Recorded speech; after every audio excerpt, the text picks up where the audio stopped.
So I applied to go to school there and was accepted. And I got a job washing dishes and serving food on the line. It wasn't glamorous, but I got to know all the faculty, students, and visitors. Everybody needs to eat. I love the new ideas college was introducing to me too, in religion and philosophy, but I couldn't stop thinking about the social gospel. Here I was reading about justice when there were brave people out there working to make it happen. I started to feel guilty for not doing more. I became restless.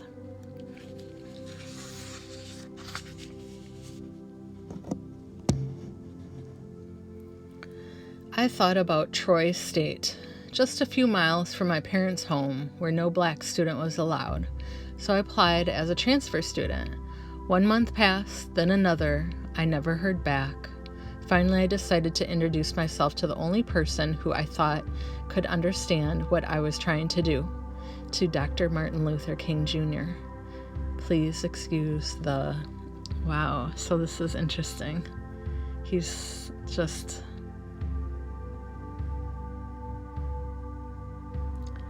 so polite. Over the next several weeks, I exchanged a series of letters and phone calls with Reverend Ralph Abernathy and a lawyer named Fred Gray. Everyone knew Fred Gray. He represented Rosa Parks and was now Dr. King's attorney.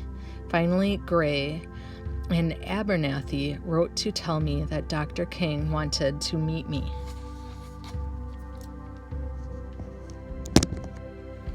One Saturday morning, in the spring of 1958, my father drove me to the Greyhound bus station again.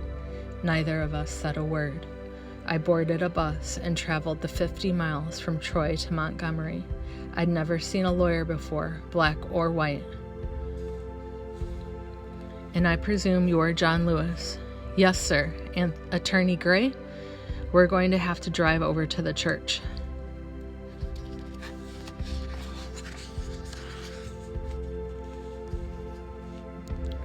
Trip. They're in the car, church. He sees the church. They're walking down the steps. And we're going to see. Who do you think we're going to see? We're going to see. There he is knocking. Come in. So, are you the boy from Troy? Are you John Lewis?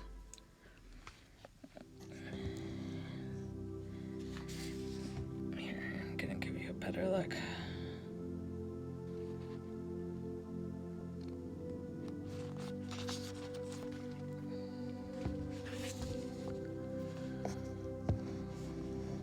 He says, I just want to meet the boy from Troy. I was so scared. Who is this young man who wants to desegregate Troy State? I didn't know what to say or do. Dr. King, I am John Robert Lewis. I said my whole name. Do you really want to go to Troy State? Yes, Dr. King, I want to go to Troy State. They questioned me about everything. Well, you know, where I was from, how I was raised, if I knew what I would really face. I needed to know that he would be prepared. To attend Troy State, we'll have to sue the state of Alabama and the Board of Education. You're not old enough to file a suit. You'll have to get your parents' okay. They're going to have to sign. But if you want to go, we'll help raise the money to file those suits and we'll support you all the way. But you must keep in mind, your parents could lose their jobs. Your family home could be bombed or burned. You may get hurt, or your family may get hurt. I don't know what will happen. You need to go back to Troy and talk it over with your family.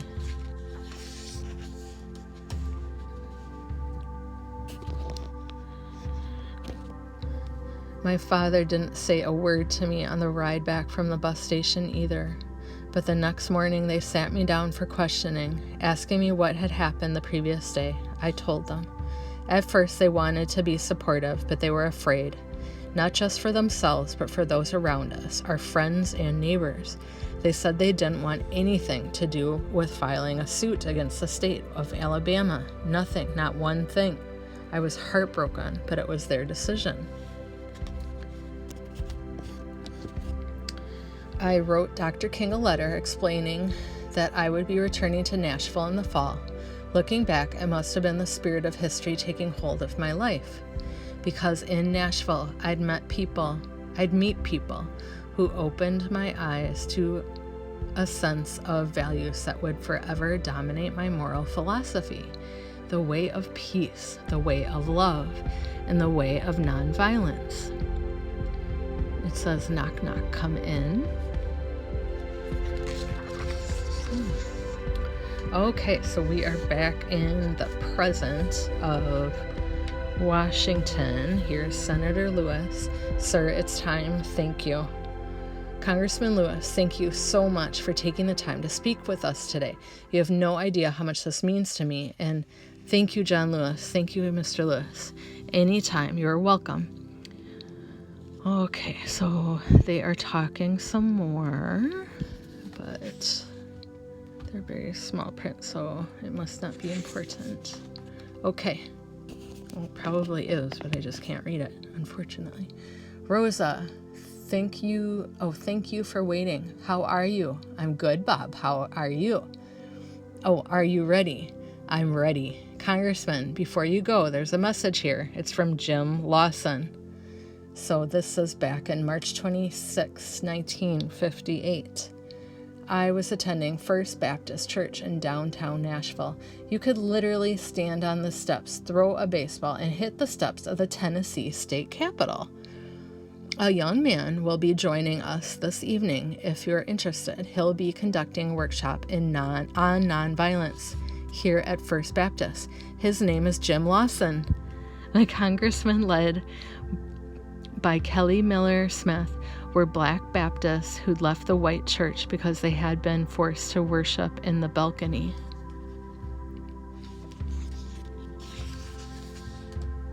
So that's another example of segregation. So for those of you who have not heard much about this yet in American history, that was the segregation practice. Okay. All right, here it is. I was one of the first volunteers to attend. Yes, it wasn't a very large meeting. I was the only student to go from my little school. There were young people like Diane Nash from Fisk University. Others came from Meharry Medical College and Tennessee State. At the time, Jim Lawson was a graduate student in the Divinity School at Vanderbilt. We also represented an organization called the Fellowship of Reconciliation, better known as FOR, a pacifist group committed to the philosophy and discipline of nonviolence. FOR had also published a popular comic book called Dr. Martin Luther King and the Montgomery Story, which explained the basis of passive resistance and nonviolent action as tools for desegregation. I want to start working with young people, with students, high school and college students. Okay.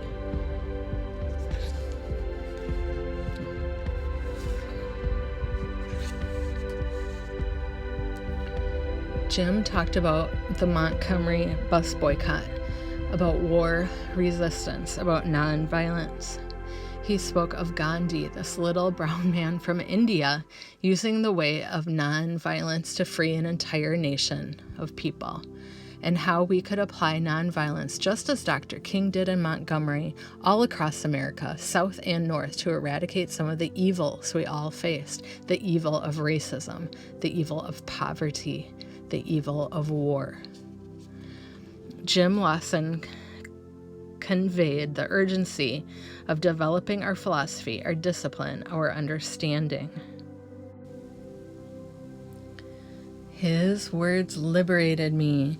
I thought, this is it. This is the way out.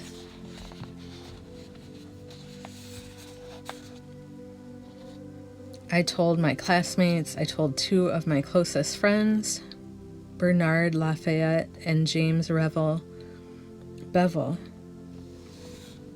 Yeah, Bevel. I told everyone that they should come to this workshop. A few days later, we had another nonviolence workshop, this time with ministers and students from a number of different schools nearby. Bernard Lafayette was one of the first people to attend with me. We called each other names. Oh, to practice. So they were swearing over and over again, and then the N-word too. So this is training for what they would meet in the field, like when they are resisting, so that they would be prepared. What are you doing sitting here? And then the N-word. In time, everyone plays the roles of protesters, the instigators, and the resistance. There may be a black person playing the role of a white person or vice versa. And then we each tried to do everything we could to test ourselves, to break each other's spirits. So that's what the people that will argue with them try to do, the racists. We tried to dehumanize each other. So this is blowing smoke in someone's face. So that's very rude. Don't ever do that. Sometimes I couldn't help but smile, even laugh when someone played such an unnatural role. So if it's like against their character. But sometimes it was one of your friends calling you names, knocking you down, and spitting on you. So, and then they broke character and said, "Are you okay?" I don't think I can do that. I just can't. So they have problems going through with it. Maybe I can bring signs or make them. Maybe I can drive people to the site, but I can't take it. I can't be nonviolent. I cannot. For some, it was too much. But we needed to see how each of us would react under the stress. Okay. Lawson taught us how to protect ourselves, how to disarm our attackers by connecting with their humanity. Maintain eye contact, John. How to protect each other, how to survive. But the hardest part to learn, to truly understand deep in your heart, was how to find love for your attacker. Do not let them shake your faith in nonviolence. Love them.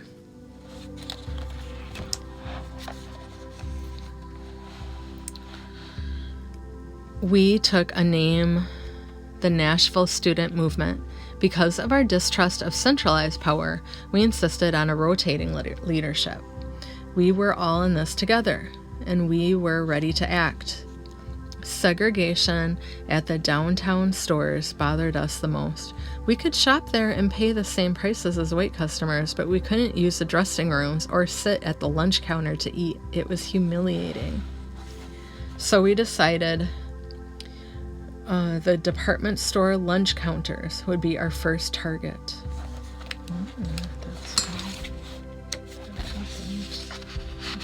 Here we go.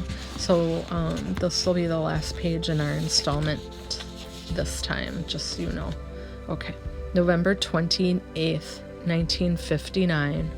We started with test sit-ins to test the local stores' policies, establishing that they would not serve an interracial or all-black group.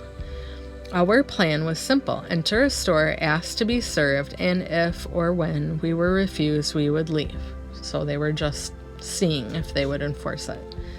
I was nervous. We were all nervous. So that's a cash register. We each purchased something, establishing us as legitimate paying customers, and then sat down at the lunch counter for a bite to eat.